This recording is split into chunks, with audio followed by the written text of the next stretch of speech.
Welcome back to Orange Hat Reviews. I'm giving my review for Crisis of Infinite Earths Part 2 on the CW Arrowverse. This was a better episode.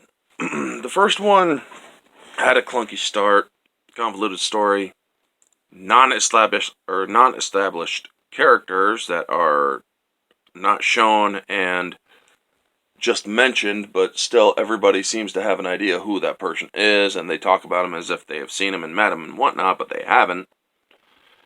With the Ancient Monitor, Oliver Queen died, which was kind of, yes, it's predicted, but it was still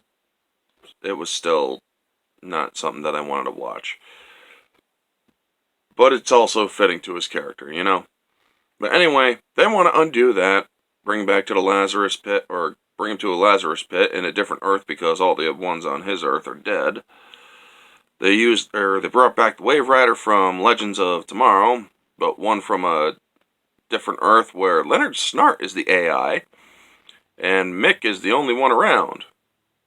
So yeah, nice.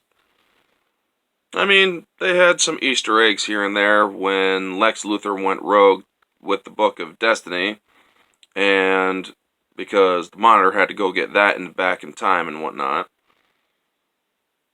So yeah, he's going to kill a bunch of different Supermen. They go to Smallville universe, which is awesome. And they went to a Batman universe where Kevin Conroy was Batman, and he was kind of like an evil Bruce. He was like a dark version of the Batman v Superman Bruce Wayne, where, he even mentioned a line straight out of that. My parents taught me a different lesson: the world only makes sense if you force it to. And I'm like, really? He became a dark Batman. He killed after a while, and he also killed Superman. And it was Superman who put him in an exoskeleton suit where he had to use to walk and whatnot. So yeah, they vilified Batman. This was the Batwoman episode of Crisis of Infinite Earths. So yeah, they vilified that, or him, and they made Batwoman the paragon of courage because they introduced all the paragons of heroes, courage, hope, truth, and whatnot. Brendan Routh, Kingdom Come Superman, is the paragon of truth, which is cool. I like how they brought him in, and I like how they kept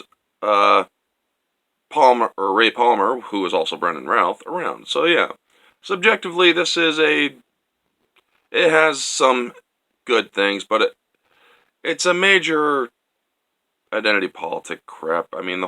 This one doesn't have identity politics blistered throughout its entire body, but yeah, it still has a couple of identity politics, so automatically it loses 1 point, and it's just pandering for the most part, here and there. But overall, subjectively, I will give it a 3.5 out of 5. Objectively, now, without bias, the acting was not as good as it could have been.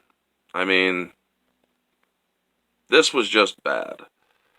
Kevin Conroy, do not take this the wrong way, man. In my objective opinion, without bias to the Arrowverse and all that, you're better behind a mic. You are a great voice actor. Don't get me wrong, you are a great voice actor. But your acting in this was not very well done.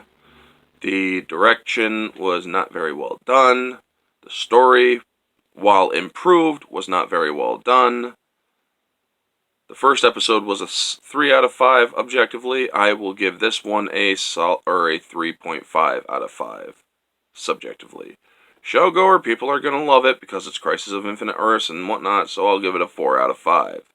I will not give it a 5 out of 5 because there was a couple of times where I started to feel bored.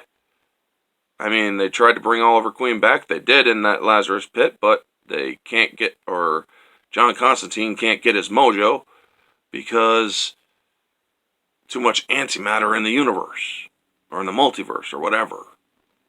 So it's like, yay.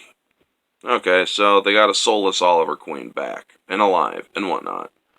The Flash had very little to do in this, but then again, this was Batwoman's episode, so of course they're going to make her the paragon of courage or whatever. And now you also got Kara Zor-El, Supergirl, about to try to bring everybody from Earth 38 back to life. It's like, so I'm guessing Dreamer and Jean Jones didn't make the cut. Where were they in this episode? I'm pretty sure they survived. But if they didn't, they didn't. They also had that silly moment in the beginning where the Monitor's trying to give this speech, and the baby just keeps crying. Ugh, I mean, it's... For a crisis, they seem to be lacking in seriousness. And that is the biggest problem I have. This is a crisis. You should have seriousness in this, you know? And yet, they didn't put enough seriousness in it. That's my biggest problem with it. I mean, yes, a little levity and whatnot, but still, this is just not a show for kids. You can have seriousness in it, folks. But anyway, yeah, that's the video, folks. It's, oh...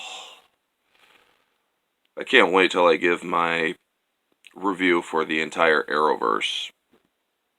Because then, I'm basically going to rip this one a new one.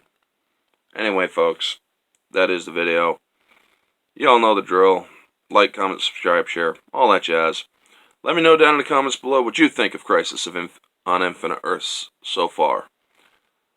I'm going to definitely ask my buddy Lethal what he thinks, because he is a major DC fan. But definitely leave your thoughts down in the comments below.